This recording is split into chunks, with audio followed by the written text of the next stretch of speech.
ಮತ್ತೊಂದು breaking update. ಕುತೂಹಲದ ಘಟ್ಟಕ್ಕೆ ತಲುಪಿದೆ ರಾಜ್ಯಸಭೆಯ ಎಲೆಕ್ಷನ್. ಮೂರು ಪಕ್ಷಗಳಲ್ಲೂ ನಂಬರ್ ಗೇಮ್ ಲೆಕ್ಕಾಚಾರ ಬಹಳ ಜೋರಾಗಿದೆ. ವಿಧಾನಸೌಧದ ಕೊಠಡಿ ಸಂಖ್ಯೆ 106ರಲ್ಲಿ ಮತದಾನ ಪ್ರಕ್ರಿಯೆ ಬೆಳಗ್ಗೆ 9 ಗಂಟೆಯಿಂದ ಆರಂಭ ಆಗಿದೆ. ಸಂಜೆ 4 ಗಂಟೆಯವರೆಗೂ ಮತದಾನ ಪ್ರಕ್ರಿಯೆ ನಡೆಯುತ್ತೆ. 4 ಗಂಟೆಯ ನಂತರದ ಸಂದರ್ಭದಲ್ಲಿ 5 ಗಂಟೆ ಸುಮಾರಿಗೆ ಮತ ಎಣಿಕೆ ಪ್ರಕ್ರಿಯೆ ನಡೆಯುತ್ತೆ. 6 ಗಂಟೆಗೆ ಸಂಪೂರ್ಣ ಫಲಿತಾಂಶ ಲಭ್ಯವಾಗುತ್ತೆ. ರಾಜ್ಯಸಭೆಯ ಮತದಾನ ಇಂದು ಬೆಳಗ್ಗೆ 9 ಗಂಟೆಯಿಂದ 4 ಗಂಟೆವರೆಗೆ ವಿಧಾನಸೌಧದ 1ನೇ ಮಹಡಿಯ 106ನೇ ಕೊಠಡಿಯಲ್ಲಿ ಮತದಾನ ಪ್ರಕ್ರಿಯೆ. ಶಾಸಕರು ಮೊದಲು ಚುನಾವಣಾ ಸಿಬ್ಬಂದಿ ಅಂತ ನಿಯೋಜನೆಗೊಂಡಿರುತ್ತಾರೆ, ಅವ್ರ ಹತ್ರ ಮತಪತ್ರವನ್ನ ಪಡೆದುಕೊಳ್ತಾರೆ. ಅಂದ್ರೆ ಬ್ಯಾಲೆಟ್ ಪೇಪರ್ ಅಂತ ನಾವೇನ್ ಕರಿತೀವಿ ಅದನ್ನ ಪಡ್ಕೊಳ್ತಾರೆ. ಅವರಿಗೆ ಮತಪತ್ರಗಳನ್ನ ಹೇಗೆ ತುಂಬಬೇಕು ಅನ್ನುವಂತಹ ಮಾಹಿತಿಯನ್ನ ಅಲ್ಲಿರುವಂತಹ ಚುನಾವಣಾ ಸಿಬ್ಬಂದಿ ಹೇಳಿಕೊಡ್ತಾರೆ, ಮಾಹಿತಿಯನ್ನ ತಿಳಿಸ್ತಾರೆ.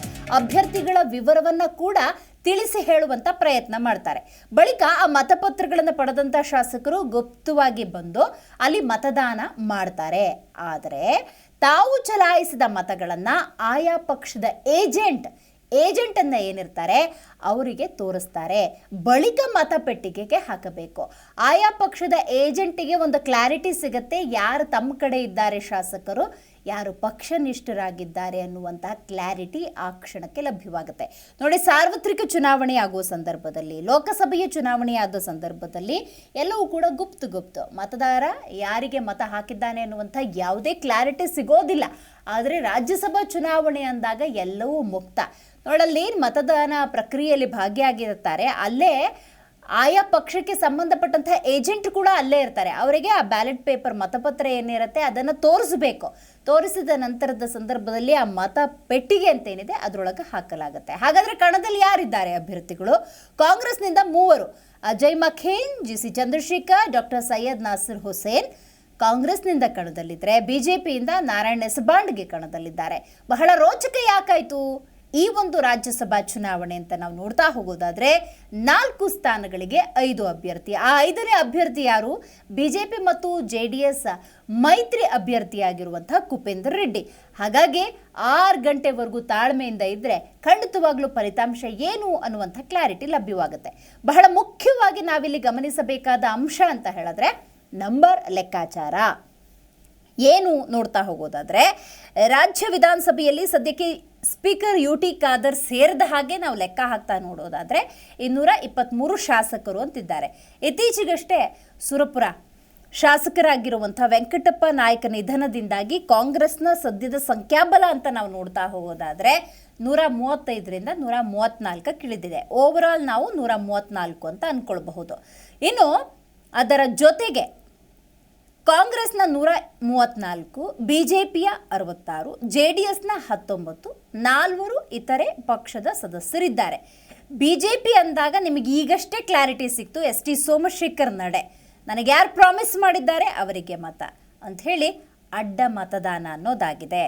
ಬಿಜೆಪಿಯಲ್ಲಿದ್ದುಕೊಂಡು ತಮ್ಮ ಪಕ್ಷನಿಷ್ಠೆಯನ್ನು ST ಸೋಮಶೇಖರ್ ಇಲ್ಲಿ ಮರ್ತಿದ್ದಾರೆ ಎನ್ನುವುದು ಬಹಳ ಕನ್ಫರ್ಮ್ ಆಗಿದೆ. ಇನ್ನು ಬಾಕಿ ಇರುವಂಥದ್ದು ಶಿವರಾಮ್ ಹೆಬ್ಬಾರ್ ಅವರ ನಡೆ ಈ ಕ್ಷಣಕ್ಕೆ ಏನಾಗಿರುತ್ತೆ ಅನ್ನೋದು ಬಹಳ ಕುತೂಹಲವನ್ನು ಹುಟ್ಟುಹಾಕಿದೆ. ಆ ಕ್ಲಾರಿಟಿ ಡೆಫಿನೆಟ್ಲಿ ಬಿಜೆಪಿಗಿತ್ತು, ರೈಟ್. ಇನ್ನು ಅದರ್ಸ್ ಅಂತ ಪಕ್ಷೇತರರು ಅಂತ ನಾವು ನೋಡೋದಾದರೆ ದರ್ಶನ್ ಪುಟ್ಟಣ್ಣಯ್ಯ, ಬಹಳ ಮುಖ್ಯವಾಗಿ ಪುಟ್ಟಸ್ವಾಮಿಯವರು, ಲತಾ ಮಲ್ಲಿಕಾರ್ಜುನ್, ಜನಾರ್ದನ್ ರೆಡ್ಡಿ. ನೀವು ಗಮನಿಸ್ತಾ ಇದ್ದೀರಿ, ಈಗಾಗಲೇ ದರ್ಶನ್ ಪುಟ್ಟಣ್ಣಯ್ಯ ಕೂಡ ಮತ ಪ್ರಕ್ರಿಯೆಯಲ್ಲಿ ಭಾಗಿಯಾಗಿದ್ದಾರೆ. DK ಶಿವಕುಮಾರ್ ಅವರು ಹೇಳಿದ ಮಾತನ್ನೇ ನಾವು ನೆನಪಿಸಿಕೊಳ್ಳೋದಾದರೆ ನಮಗೊಂದು ಕ್ಲಾರಿಟಿ ಇದೆ, 134 ಮಂದಿ ಇದ್ದೀವಿ, ಜೊತೆಗೆ ಪಕ್ಷೇತರರು ಕೂಡ ತಮ್ಮ ಜೊತೆ ಇದ್ದಾರೆ. 134 + 4 ಅನ್ನುವಂತಹ ಬಹಳ ವಿಶ್ವಾಸದ ನುಡಿಗಳನ್ನು ಆಡಿರೋದ್ರಿಂದಾಗಿ ಕಾಂಗ್ರೆಸ್ಗೆ ಯಾವುದೇ ರೀತಿಯ ಸಮಸ್ಯೆ ಅನ್ನೋದಿಲ್ಲ. ವಿಪ್ಪನ್ನು ಕೂಡ ಜಾರಿ ಮಾಡಲಾಗಿದೆ. ಬಹಳ ಮುಖ್ಯವಾಗಿ ಕಾಂಗ್ರೆಸ್ನ ನಡೆ ನಾವಿಲ್ಲಿ ಗಮನಿಸಬೇಕು.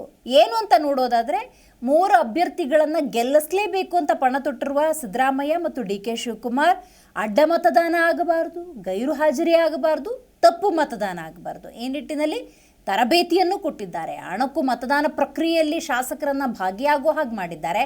ಇವತ್ತು ಬಸ್ಸಲ್ಲೇ ಕರ್ಕೊಂಡ್ಬಂದಿದ್ದಾರೆ. ಸೊ ಹಾಗಾಗಿ ಮತದಾನ ಪ್ರಕ್ರಿಯೆಯಲ್ಲಿ ಬಹಳ ಜಾಗರೂಕ ನಡೆಯನ್ನು ಕಾಂಗ್ರೆಸ್ ಇಲ್ಲಿ ಮಾಡಿದೆ ಅಂತ ಹೇಳಬಹುದು.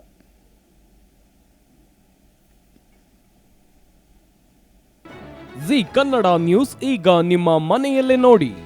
ಎಲ್ಲ ಕೇಬಲ್ಗಳಲ್ಲಿ ಈಗ ಲಭ್ಯ.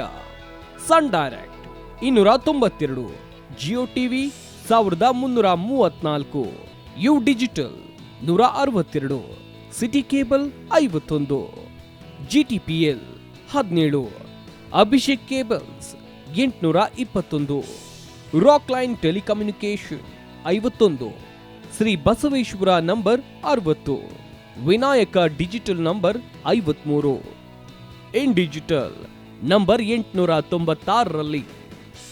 ನಿಮ್ಮಿಸ್ತದ ಜಿ ಕನ್ನಡ ನ್ಯೂಸ್ ನೋಡಿ ಆನಂದಿಸಿ.